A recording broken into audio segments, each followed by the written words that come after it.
Welcome back to Big Riff Energy. Wednesday, October 4th. It's been far too long. Had a lot going on. As you know, or maybe you don't know if you're new to the channel, we played the Metal Injection Festival, the very first ever Metal Injection Festival in California. It was killer. I did catch the new flavor of COVID, and I think it is actually the first time I've had it because it felt real weird. I didn't like it. I'll just leave it at that. So I've been healing up from that. The fest was killer. Night one, we watched the Cavalera brothers play the early stuff, and my God, it was good. Very, very, very aggressive. And man, Max kept saying on stage, welcome to 1983. And we were just talking about, like, how were they writing those songs in 1983? That's crazy. They were, like, really ahead of the curve on the aggression and the savagery, Max and Igor, that's one of the best creative musical partnerships in history. Seeing those guys jam together is so cool. And Max's son on bass, obviously. Family affair. Really liked it. I've never seen it. Was at the observatory in Santa Ana, and man, making our way from the car to the venue was like heavy metal parking lot. It was sick. A lot of boom boxes, and yeah, it was just cool. It was cool. It felt very old school, the whole thing. I didn't see a lot of phones out. And when the Cavaleras started playing, everybody in there that had a drink in their hand threw it in the air. It was badass. Very, very cool. I was blown away. Those re-recordings of those early, the EP and the first album are incredible too. If you haven't heard them, just great songs. Really, like, no frills, nothing but kicking ass the entire time. It was fun. And then we played the next night. It was great. Not a huge fan of the House of Blues over there. Now that it's over, I feel like I can talk about it. There's a whole Live Nation House of Blues deal. Just very corporate. Other than that, it was great. Fear Factory was playing stuff off of Obsolete and Demanufacture. Their new singer sounds incredible. He has a really cool sounding vocal effects unit that just sounds like the records, and he was sort of kind of doing his own thing with it, but mainly just staying true to those vocal parts, and it was really badass. They sounded great. Tony Campos on bass. That guy's been around, played him and Dino played an Asesino together, which was kind of the spiritual successor to Brujeria. If you haven't heard Asesino, that stuff is really cool. I got to see that band when I lived in California. Testament decided last minute that they were going to play their first two albums start to finish. I was side stage when Chuck Billy announced that. They played the first two songs from the New Order. I was like, oh, that's rad. And then he said on stage, yeah, we kind of decided last minute we're just going to play our first two albums. And they played a great song that they wrote around that same time that didn't make either one of those albums. So it was just like all the early Testament stuff. I discovered those first two Testament albums, my two favorites still, around the same time I discovered the early Sepultura stuff. There was a store growing up called Hastings where you would go, read Revolver magazine. I don't think they were getting Decibel at the time. I'm not sure Decibel existed at the time, to be honest. But like Hit Parader and Metal Maniacs and stuff like that, you peruse through those magazines and then go look at the used CDs and stuff. And just, man, I remember buying, the New Order, having my mind completely blown by that, how dark, spooky sounding it is, all that reverb. And same with, Beneath the Remains and Arise, Sepultura. And even, I think I picked up I think somebody sold like their whole Sepultura collection to Hastings when I was like 15, 16. And I bought it all for like $2 per CD. And just, it was a full circle thing for me getting to see that early Sepultura stuff. by the guys who wrote it, you know, and then getting to see those first 2 Testament albums. And man, the core of Testament is still pretty much there.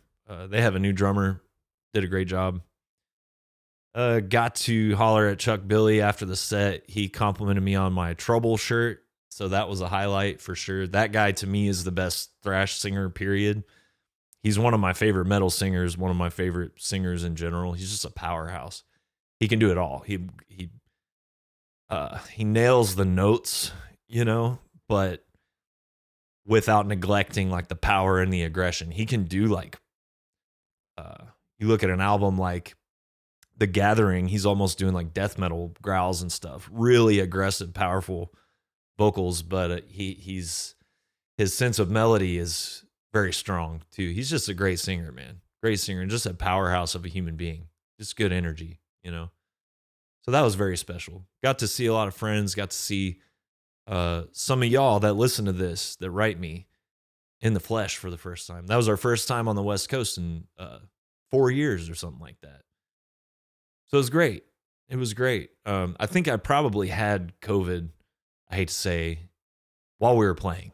I was warming up, and you know, I've sort of discovered about myself that I either have a good vocal day or a good guitar day, but it's very rare that it'll be both, where I just naturally feel like things are flowing, you know. And obviously I do exercises and warm-ups and stuff so that I'm going to play well regardless of how my body is feeling. But Metal Injection Fest was a good vocal day, but I just was not feeling, I couldn't get especially my left hand, I just couldn't quite get it going. But it's always worse in my mind than it is in reality. I went and watched some video and sounded fine, whatever. And thanks to everybody that threw down. It was a very energetic crowd for a whole set. Felt really, really good. Yeah, you've probably seen, if you're a fan of this channel, that Live Nation did away with merch cuts on venues that are smaller than 3,000 capacity, I think. I might be one of the last people that stood on stage at a Live Nation venue and talked shit about them to their face. So I'm pretty proud of that. Shit's over now, so I'm just going to talk about it. They didn't even provide a full backline. They didn't even provide amps. There were cabinets and like a kit and stuff like that. But I've never heard of a festival ever not providing bands with a backline. It's insane. When there's bands flying out and, you know, coming from all over. So shout out to Ex Mortis for helping us out with amps. Appreciate that. Yeah, and these assholes wanted to take 15, 20% merch cut, something like that, plus California tax. I mentioned that on a previous episode, and can't provide the bands with a backline, which I don't think there was like any, I don't know, meanness involved, or there weren't any like bad intentions involved in that. I think it just like, there wasn't anybody that said, hey, we're having a fest with bands coming from all over. We should probably make sure the bands can play, you know. But they did away with merch cuts. So that's a victory. Let's not go throwing a parade for Live Nation for getting rid of something that they should have never been doing in the first place. I'm going to just basically dedicate the rest of this episode to fan mail. And we get into the topic of merch cuts and ticket fees and stuff like that. But yeah, small victory for bands everywhere. And if Live Nation's not taking merch cuts, it's going to be hard for anybody to have the balls to come up to touring bands and ask for a merch cut, because the most corporate, crooked, corrupt motherfuckers in the world are no longer even taking merch cuts. So don't anybody else dare ask us for a merch cut now, because you got no precedent anymore, you know? So yeah, I went and did the Metal Injection thing. I went to Red Rocks to see Tyler Childers. I've been wanting to go to Red Rocks forever, and it completely lives up to the hype. I've been wanting to see Tyler Childers forever. He's my favorite country artist right now, for sure. And after having seen him, I think you got to put him in the all-time greats list.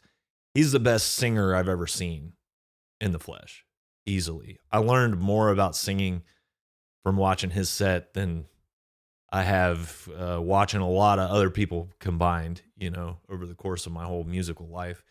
Just a master of vocal delivery. And we'll get into vocals later too with one of the fan questions. And yeah, I showed up to Colorado a day before the show and there wasn't shit going on. So at the last minute, I went to Red Rocks the night before and saw Lainey Wilson. I got her shirt on right now. Now she's definitely like way more on the pop end of the spectrum than what I would normally listen to. But I was completely blown away. She's like a full on rock star. And her band sounded like AC/DC meets Skinner meets Charlie Daniels band with like this Janis Joplin, Tina Turner, Mick Jagger, Dolly Parton hybrid fronting the band. You know, they're doing their own thing, but those were kind of the bands and front people that were coming to mind for me. It was just like insane. I was so impressed. So that was fun. Yeah, and Tyler was a whole different experience, definitely more folksy and organic and grittier. But anyway, yeah, it was nice to go on a little sabbatical and experience some good country music. The thing I was so stricken with were the choruses, just big ass, unforgettable choruses that'll have you humming those vocal melodies for a long time. You know, so there's a lot to be learned from that. But anyway, that's why there has not been a podcast in a little while. All right, first bit of fan mail I want to get to. I got an email. I don't know what this person saw or, you know, I've been doing these little YouTube videos. I did a top 10 greatest metal albums of all time. It has more views than most Spirit Adrift music videos or live things that have ever been released. I can't fathom why a person would rather sit and listen to some asshole like me just talk about music rather than listen to music or watch a band. But I guess that's the world we live in now. Yeah, it's sitting at 62,000 views. It's of every interview and every like press thing I've ever done in my life, that is the most watched and most viewed thing that I've ever done. So I guess I'll be doing more of those. You know, I've talked about that. It's kind of cool to be able to help shape the interests of metal fans around the world, you know, and hopefully I can guide them to the cool stuff and not the soulless, you know, corporate hollow bullshit that a lot of people like nowadays. But I think this person probably emailed me off of that video. I'm going to put it up on the screen here. It's some pretty rational, like measured, constructive criticism, you know? No is all caps. And then you got like 3 random first letter capitalizations throughout this first sentence. No such thing as greatest metal albums, ... Now we've switched to red font and I think it's a little bit bigger. Well, the word all, and then it gets really small. Metal, ... rap, hip hop, and rock. Notice they don't say country. Are authored by the devil, and gets like a little bigger, but he didn't capitalize he or she or they didn't capitalize devil for some reason. I would think you'd capitalize that. And then they give me a link to Death Angel drummer. I visited hell. That's Will from Death Angel. He got really sick from COVID, went to a coma. So I guess I'm not gonna watch it. Whatever. I don't have time for this shit. But yeah, I guess they're using that as an example of like hell being real and metal being bad or something.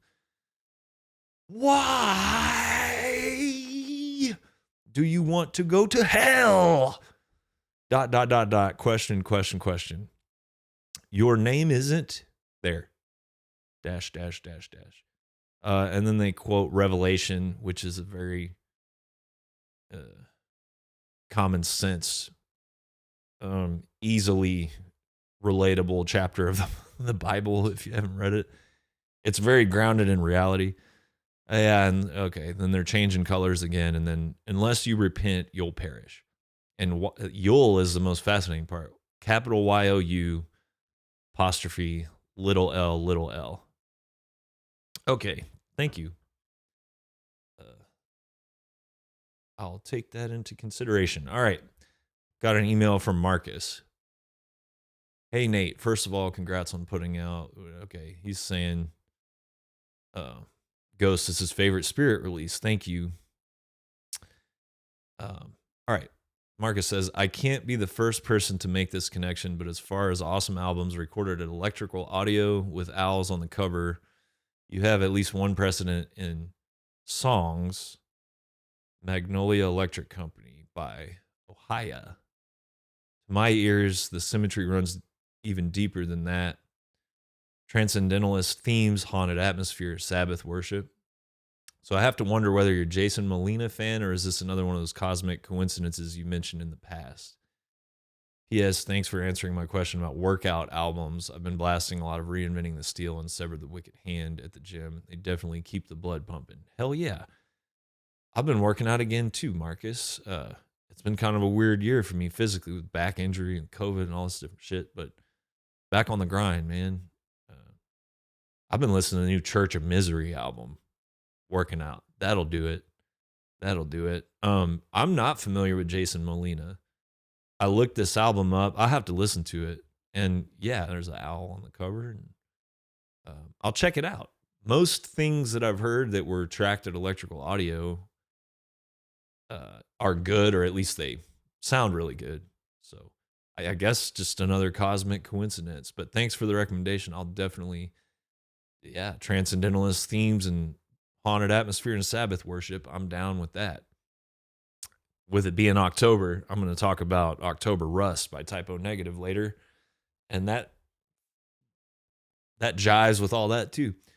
All right, Kirk says, so I've been playing guitar for like 20 years and been in a few little bands, but they all inevitably fall apart due to not being able to keep/find a decent singer. I have decided to give vocals a try myself to do some recording, and man, I'm having a hell of a time writing vocal melodies or vocal lines or whatever you want to call it. I love your stuff and was wondering if you have any tips for guitarists trying to do vocal stuff. When I first started playing guitar, I was like, this shit is insanity. Then someone showed me power chords and how to read tablature, and it made sense. Anything like that out there for vocals, maybe wishful thinking. Anyway, love the music and the newly discovered podcast. Rock on, brother. I'll be at the next Houston show. Thanks, Kirk. Great question, man. Great question. Especially with metal nowadays, I feel like for so many bands, the vocals are just like arbitrary or an afterthought or whatever. I can't tell you how many bands people be like, oh, check this band out, like new wave of traditional heavy metal. And I'll listen and the music will be cool. Oh, yeah, all right. And then as soon as the vocals come out, I just turn it off. Because it's like, maybe they're singing the right notes, but that's about all they're doing. And there's no thought given to the like the Chuck Billy stuff I was talking about. It's not just enough to sing the right notes. You got to put the right vibe in it too. Sometimes you got to do things a little bit wrong based on the words that you're saying or what the part requires. And a lot of times, to be honest, like I'll listen to a band, they're just not even singing the right notes. Even the notes they're trying to sing, they're not quite getting them. I would feel like if you're singing clean vocals, that's the bare minimum requirement, is that you're hitting the note. And the same goes for like death metal vocals nowadays.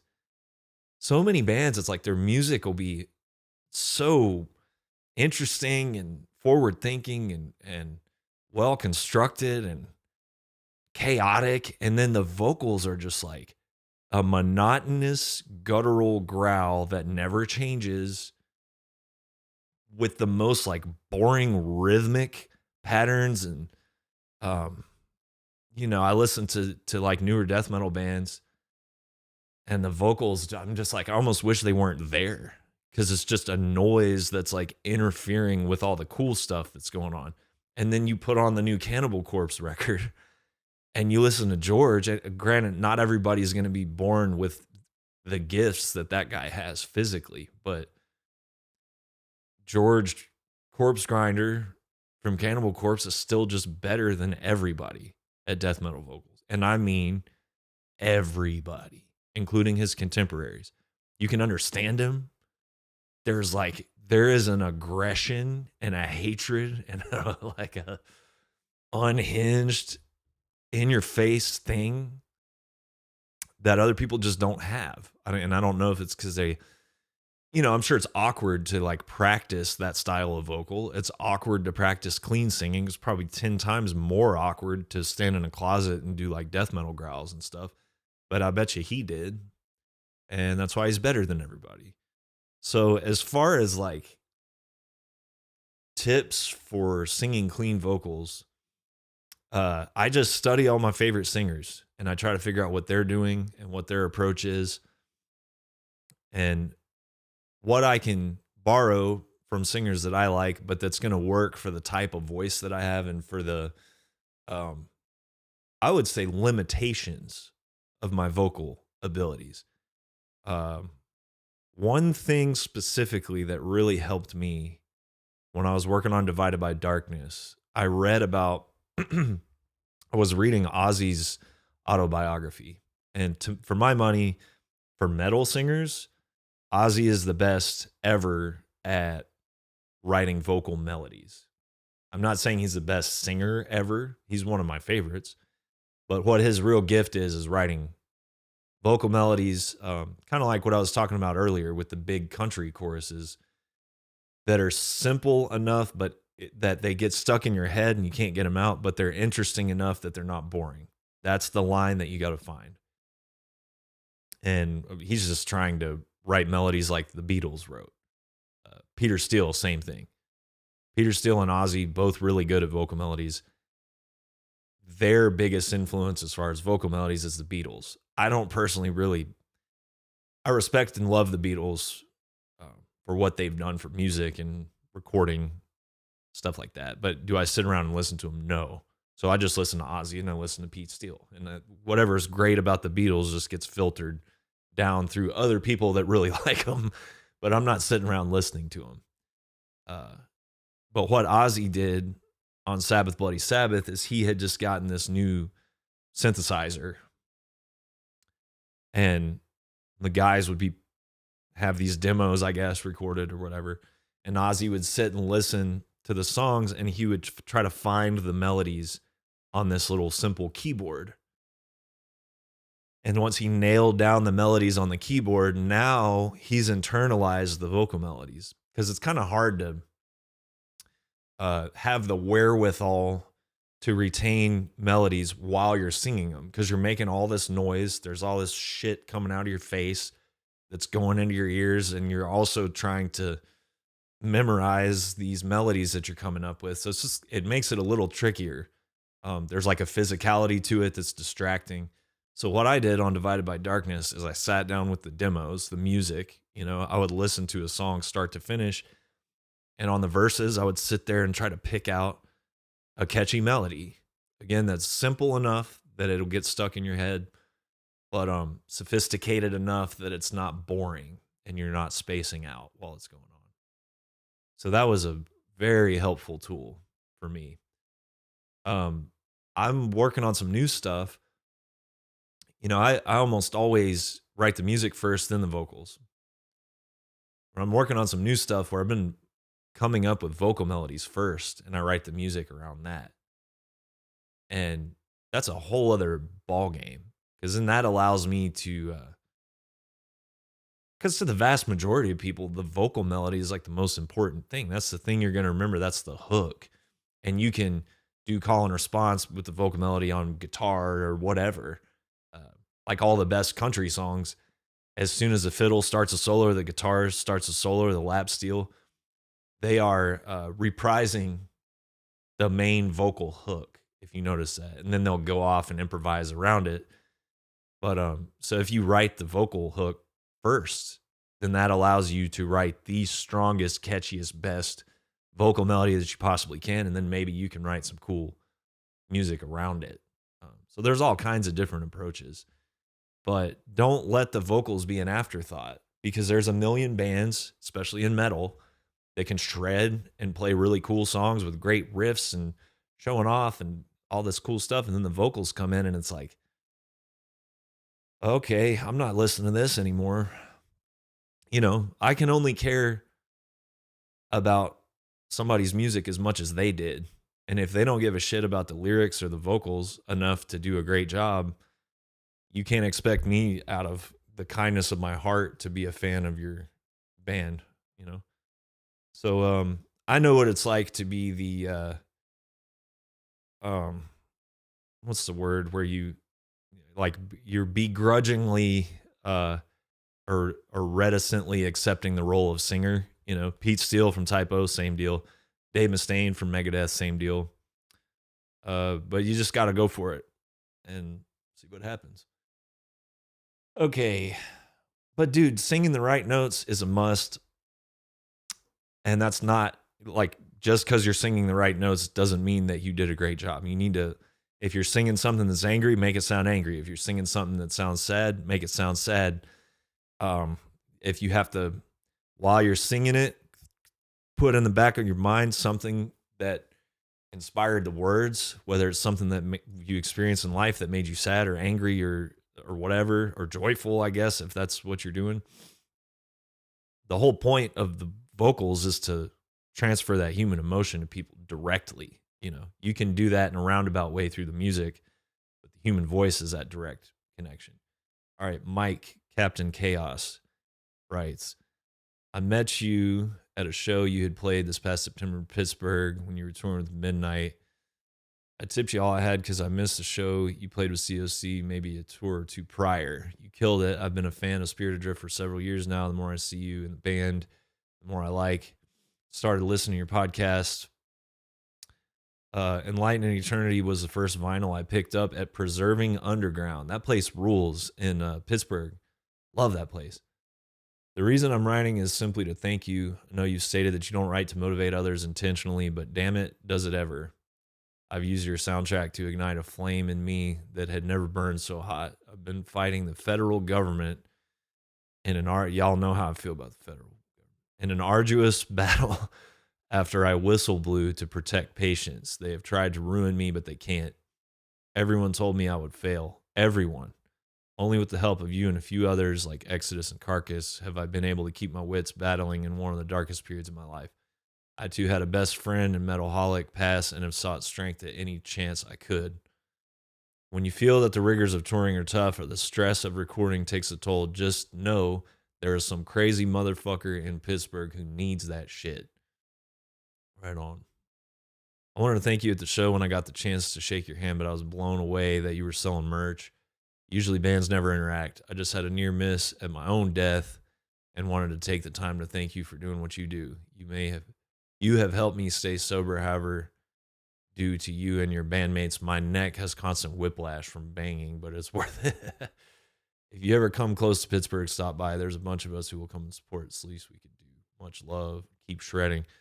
Captain Chaos, thank you, man. I don't know the ins and outs of your situation, whistleblowing to protect patients, but I know when I was doing corporate AV, I would do a lot of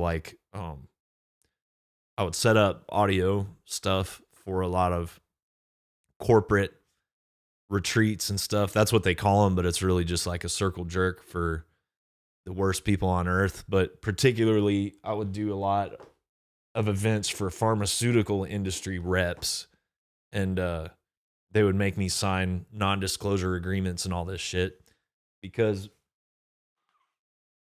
excuse me, because they don't want people knowing that. I think everybody does know now, but it was kind of weird to be in the realm of conspiracy theorists when I would talk to people about, like, hey, you know, the pharmaceutical industry is evil and they value profit over human life and health. Because the shit I would hear in those meetings was just like, I'm like, oh, that's evil. The evil is real. And not the Slayer, cool kind of evil, the Dick Cheney kind of evil, you know? And good on you, man. You know, I sign all these non-disclosure agreements and I would tell everybody I knew, constantly what I was hearing from these pharmaceutical reps. And here we are now, and everybody knows it's true, and they're paying out fines that mean jack shit to them. But good luck with that, dude. Good luck with that. You did the right thing, I'm assuming. So, and thank you, Steve. Steve says, new listener to Spirit Adrift and your podcast. Both are great. I was just in SoCal, but just missed on your show at House of Blues. Congrats for not paying the merch cut. Live Nation and Ticketmaster is the worst thing about music right now. It's like they are both anti-fan and anti-musician. Love the top 10 metal albums and appreciate your reasoning behind them. Also went back to your first episode and your take on critics was right on, and their failure to ask themselves if the artist achieved what they set out to do. I never thought about it that way before. Thanks again for the new album, Love and Wake, too. Thanks for the recommendation. Right on, Steve. Yeah, as I mentioned, goodbye to Live Nation merch cuts, you know?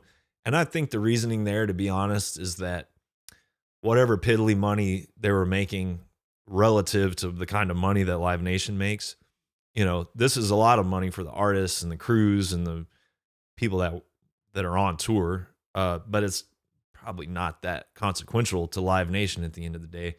So I would hesitate to say that they did away with the merch cuts out of the kindness of their heart or because it's the right thing to do.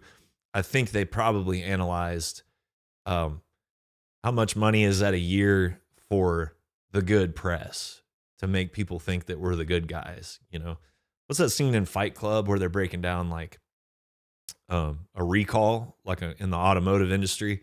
Like if it costs more, there's a formula, right? If it costs more to settle with these people that are getting maimed and killed by our deficient vehicles, if that costs more than a recall does, then we do the recall. But if it costs less than the recall, we don't do the recall, right?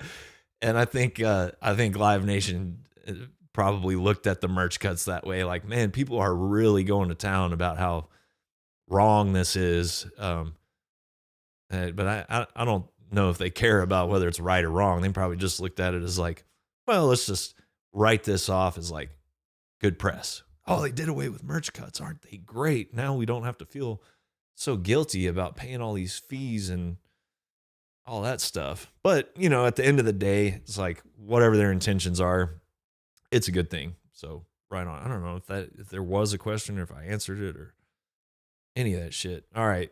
What's going on here? David.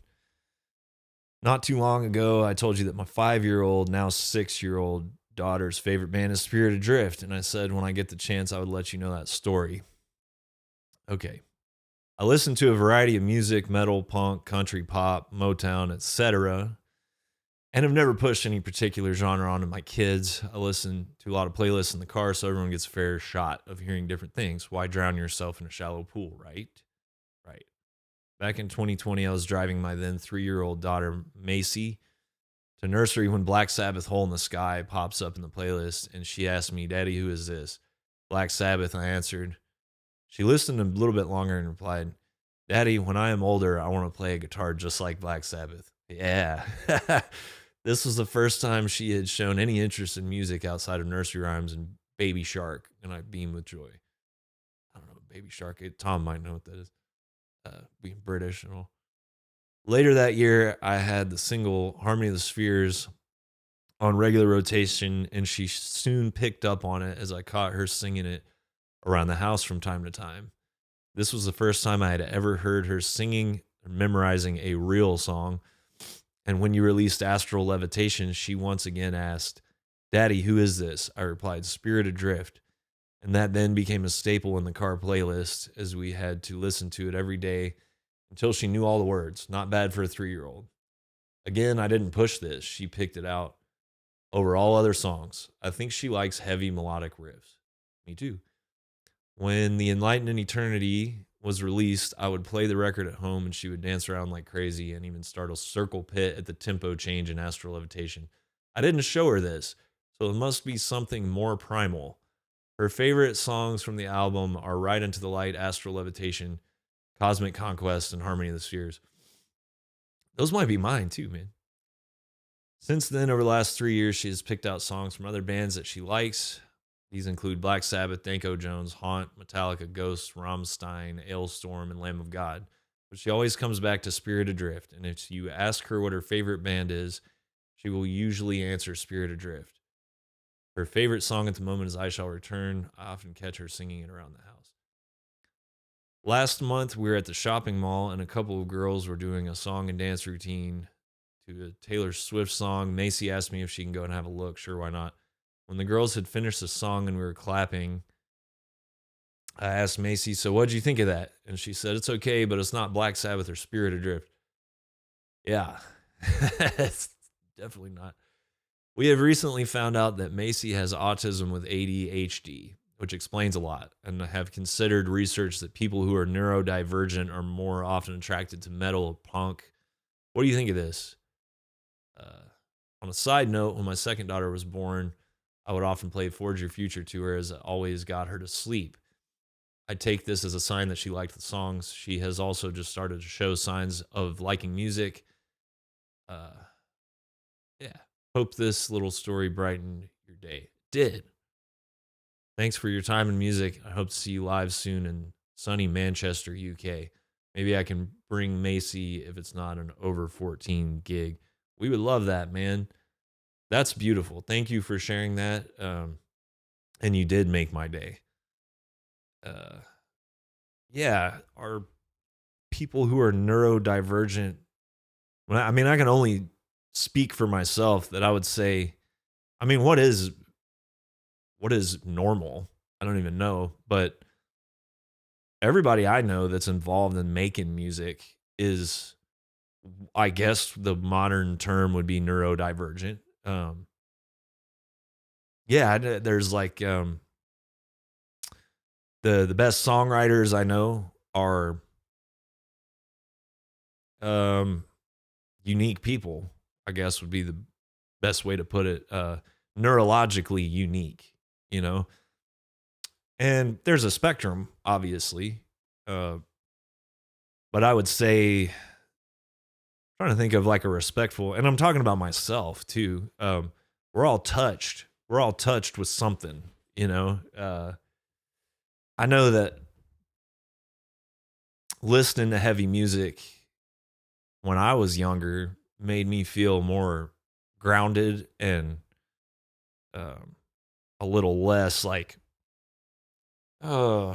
frantic or a little, I don't know. Yeah, it was healing and it was centering, and it still is for sure. So maybe there's some truth to that. I don't know. I didn't read the article that you attached, but I would definitely say everyone I know involved in playing music, but definitely writing music, definitely the songwriters, the creative types are neurodivergent in some way, for sure, myself included. Yeah, I guess, or maybe even like chemically imbalanced or something like that. And I don't know that is exclusive to heavy music. I think anybody that you have to have some sort of ability for this like manic level of hyper focus when you're creating, or at least I do. And I've noticed that in other creative types is you have to be able to like shut out every single thing that's going on. Or that's what I experience, at least. And there's like a very manic element to it when I'm like, especially when I'm demoing, you know. I don't know, maybe, who knows. I'm not a doctor. Here's Kirk. Oh boy, this is a dog thing. Yeah, I glanced at this one. Kirk said in late 2019, my beloved pity mix, is it RC, who was like my first child, unexpectedly got diagnosed with canine lymphoma out of the blue at 8 years old. We were devastated, and at the time, my wife was 7 to 8 months pregnant with our first human child. They gave RC a few months to live without treatment, maybe a year with chemo. That was fucking ridiculously expensive without pet insurance, which I didn't even know was a thing. Yay for our fucked up healthcare system, even for the dogs now. So, of course, I sold all my gear and some other stuff to pay for the treatments and extend her life. She got about 11 months of normalcy before it came back. I had to take her in, held her till the end. Hardest thing I've ever done. Yep. And I bet you've done some other hard stuff. I scheduled to have her cremated so she could eventually be laid to rest with me. About a week later, I get a call. I can tell the guy on the other end has been crying. He tells me he's from the cremation place and that he is so sorry, but they had a new employee and RC got accidentally mixed up with the communal burial. They could not recover the ashes. I don't really know how to explain my mental state at that point. Let's just say it wasn't good. I remember just walking out of my job and going to my car, trying to keep my shit together, turned on the car, and Divided by Darkness was blaring through the speakers for my drive into work. I just sat there while the whole album played, just racked by sorrow. Yeah. A few months later, I come home and I have 2 packages on my doorstep. One was a little stone monument to RC, and one was Enlightened in Eternity. When I saw the black and white pity on the cover, I thought it was some weird cosmic coincidence. Here we go again. But I had no idea of the story. Anyway, after listening to the podcast, I feel like I had to share. Been a fan for several years. I think I discovered y'all a little bit before Divided by Darkness came out, but listening to the podcast has really inspired me to pick the guitar back up, start playing again, just to get some demons out. I have included a few pictures of RC. Thanks for sharing your art. Man, the universe is a strange place. I'm not going to put pictures of people's kids and dogs up here just because, I don't know, the internet's a weird place. But Kirk's dog looked just like Lizzie. It's crazy, man. And yeah, I've been through some hard stuff too, Kirk. And there is something uniquely awful about having to do that. And all I can say, I don't know how long ago that was for you, but yeah, it gets better, man. I remember talking to my friend Chuck from Deadbird when it happened, and he said, man, everybody was telling me at the time that it will just get better. You just kind of have to go through it, and it gets better over time. He said that didn't do shit for me at the beginning, but he was right, man. He was right. Just understand that there's a lot of people that know exactly how you feel. And it's like some cliche teenager angsty misanthropic shit to say I like dogs more than human beings, but I do. It's just a fact. It's like I love my friends and I love my family and stuff profoundly, but if we're speaking in generalities, like I like almost every single dog that I've ever hung out with, and I can't say the same about human beings. There's just something very pure about them, you know. So I'm sorry you had to go through that, but that coincidence is pretty powerful and cool, you know. Silver lining, I guess, that human understanding and connection. JR says, I think I heard you say in one of your podcasts that you write out guitar tabs for your music. Have you thought about selling guitar tabs as an income stream? I love your riffs and your solos. They're very well thought out and tasty. Don't forget to give me a shout out when you come to Jacksonville, Florida, home of Leonard Skinner. All right, JR, I will do that. Yeah, I mean, I got everything tabbed out. It's very raw and caveman like. There's not actual notation to indicate rhythms and stuff like that. But the tabs are there. They're all there. I guess you can't see them, but I got a binder for each Spirit Adrift release. There's a company that'll sort of tab it out more professionally and put it in book and sell it. I haven't really looked into that. What I'm doing right now, I'm teaching guitar lessons on Skype on the weekends, and when somebody asks me for a tab, I just send it to them.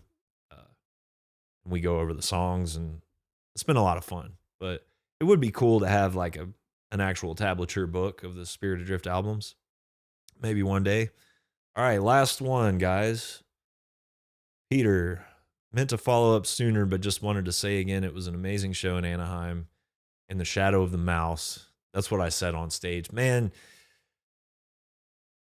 that area with Disneyland or World or whatever is the physical embodiment of the absolute decay and downfall of late stage capitalism. So I said on stage, we were in the shadow of the mouse or whatever. Because you got these families coming and walking around, babies and toddlers and strollers and stuff. And meanwhile, there's a guy shirtless with his hand all the way up his ass, digging in there. And if that's not a tangible illustration of where we have gone wrong, I don't know what is. But fuck that whole area. I don't like it. I didn't like the vibe, man. The dichotomy of that. It's the worst of the worst of what you could experience in a local, visit or whatever. Like, it's all the worst aspects of tourism and capitalism, and all the worst aspects of how our society is failing people and letting people get to the point where they're shirtless, covered in their own shit, digging around inside of their own body in front of babies and children. So if you're going to go to Disney, go to the one in Florida, because I guarantee you they're not letting that shit slide in Florida, man. Although somebody did get attacked by a bear or something. So yeah, I don't know. Shadow of the Mouse, man. That's just how I felt. I felt gross. I felt like a voyeur being, it just was everything wrong. I love this country and what this country's supposed to be and what it's supposed to represent. And that little corner of California, to me, represents everything wrong in the world. Everything wrong. So anyway, that's the Shadow of the Mouse, for those wondering. Peter goes on to say, it's great to meet you in person. Likewise, man. And hear live music from so many groups. Your Big Riff Energy channel is so educational and fun to watch. With all your knowledge, you like dude, you like the Martin Scorsese of metal. You heard me, Scorsese, not Tarantino. Well, that's crazy. Thank you. But I want to clarify, Peter worked on a animated short that won an Oscar. So he knows what he's talking about. Thanks, man. I played these two hands for my wife and she literally started crying. Thank you for putting it out in the world. So did mine, bro. I grew up in New Mexico, but all these years slugging it out in LA, I go through periods where I'm losing my connection to the land and the earth. I get recharged every time I go back home, and that's the same feeling your music gives me. Thanks for reading my stream of consciousness email if you even made it this far. I did. You were the last one, man. Thanks, man. I don't know what to say to that. I'm just, Martin Scorsese probably grew up loving movies and they probably made him feel good. And he just decided that's what he was going to do. And that's what I did. And I'm glad you're involved in it too, man. I've been going through a lot, as I mentioned, but I meant to watch that short. I'm going to go back and it's on Netflix. It deals with a couple that loses their kid in a school shooting, actually. So heavy stuff. But I'm gonna watch that finally, Peter. Thank you very much.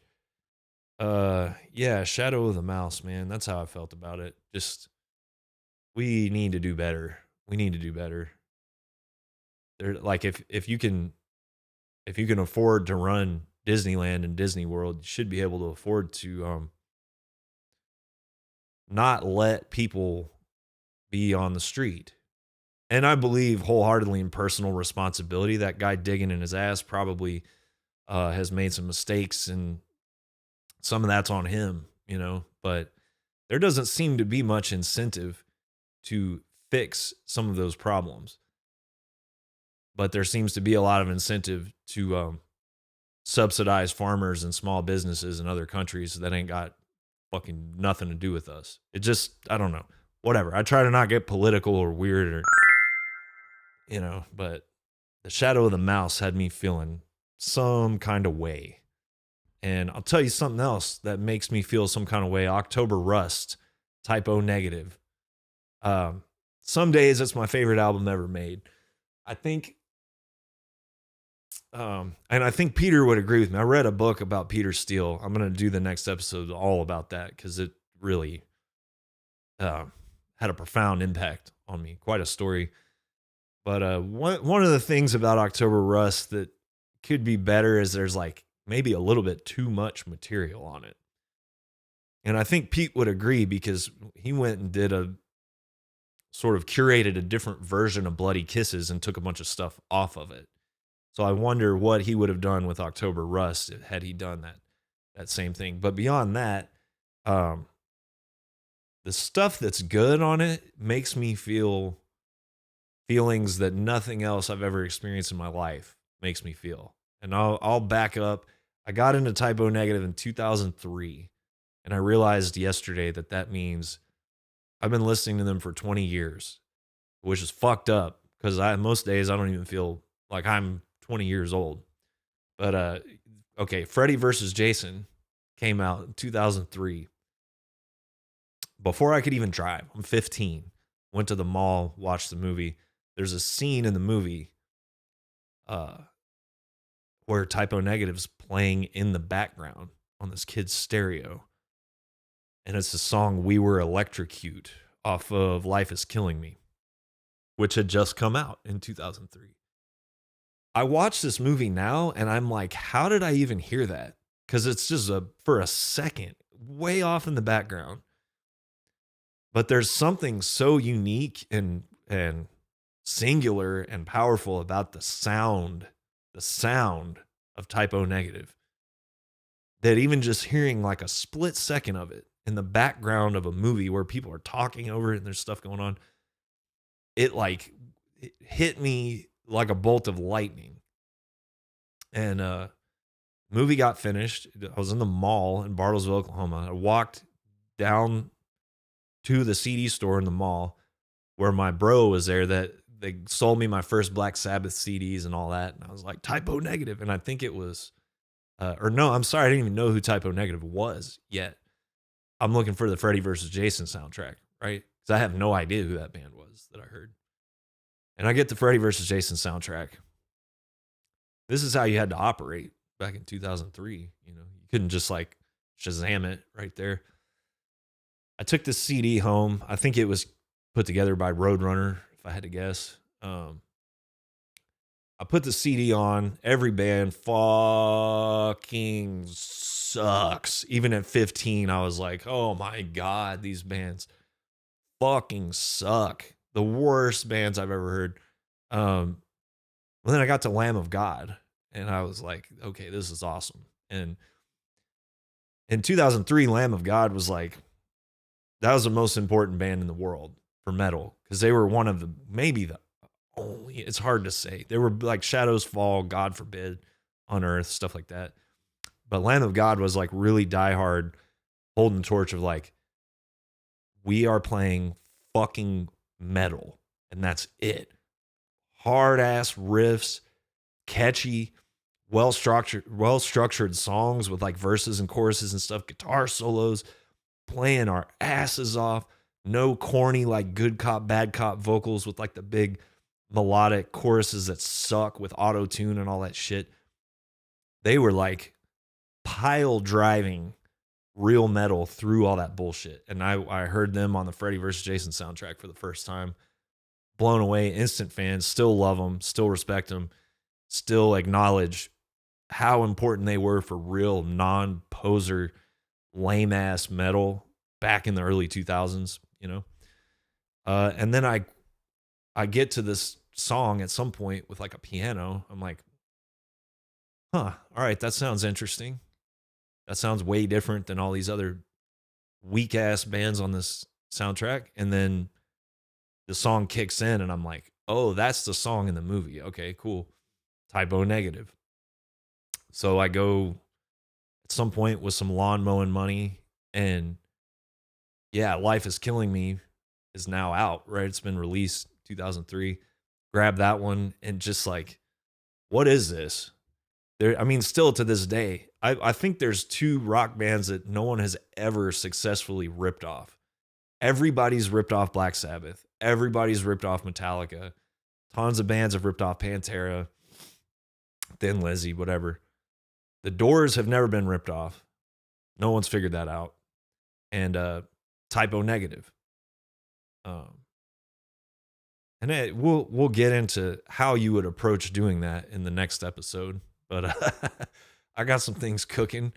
But I just remember thinking, by this time I was into thrash, I was into doom a little bit, and like said the New Orleans stuff. I think I'd heard all that stuff, and I'm just like, where do these guys fit? Is this a punk band? Is this a metal band? Is this a pop band? Like I just couldn't. I didn't know what goth rock was or anything like that. I still don't really care about goth rock, but just man, blown away by how unique they were. Got COVID on the mic. So I think the next one I heard was October Rust. And there is no album that I've ever experienced that's more directly tied to memories and nostalgia. When we were 16 or so, me and my buddies and some of our acquaintances in Bartlesville, Oklahoma, found this barn in the middle of the woods in Bartlesville, Oklahoma. And there were like two different ways you could get to it. And the thing about our town, it's like if you would go try to hang out somewhere, if the cops saw a bunch of cars parked, they would find you and come bust up the party because they had nothing to do. And they were assholes, asshole, loser, virgin motherfuckers. The cops in Washington County, Oklahoma, especially the sheriff, piece of shit. He's still out there somewhere. One of the worst human beings I've ever met. But anyway, if they saw your cars parked everywhere, they'd come bust your ass and ruin your night. But we found this barn and we figured out there were we could sort of split our cars up and park in different spots, like on opposite sides of this wooded area. So it wasn't so obvious. And we would go and like, just imagine like walking through a field with all these weeds and, stuff growing. And I almost imagine there being like wheat there. I'm not sure if that's real or not. And you get to this clearing and there's a barn and there's like this big ass tree with a swing in it, like something from Forrest Gump or something. I don't know. Something from like a fantasy movie where you walk into a portal and you're in like Pan's Labyrinth or something. And we used to go hang out at this place. And I was always listening to October Rust. Me and my friend Andrew, I guarantee he was listening to it every day too. And man, if it doesn't, they somehow captured like adolescent longing, the feeling of summer finally going away and fading into like cool autumn breeze and crickets and moonlight and melancholy and hope and pain and excitement and the stuff that you just stop feeling as you get older, that you only really feel when you're in that like intense hormonal, emotional adolescent state, or if you're like in love with somebody or I don't know, facing some major life-changing situation that's going to forever alter the course of your life. Like they managed to capture that in a sound and in an aesthetic and in songs and lyrics and not losing their sense of humor. Typo Negative, I would put them up against any band that's ever existed as far as songwriting, originality, sound, the attention to detail.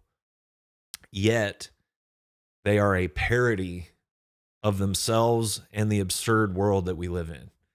And my whole next episode is going to be about Peter Steele, Typo Negative, Josh Silver, Kenny Hickey, Johnny Kelly, Sal, everybody, man, Carnivore, all that stuff. I read this book, Soul on Fire. One of the best books I've ever read. The bandmates weren't involved in it. Unfortunately, the author can't help that, but good stuff, man. I'm going to get into it next episode. Be talking more about Typo Negative, but I would be shocked if anybody listening to this has not heard October Rust. But if you haven't, listen to it.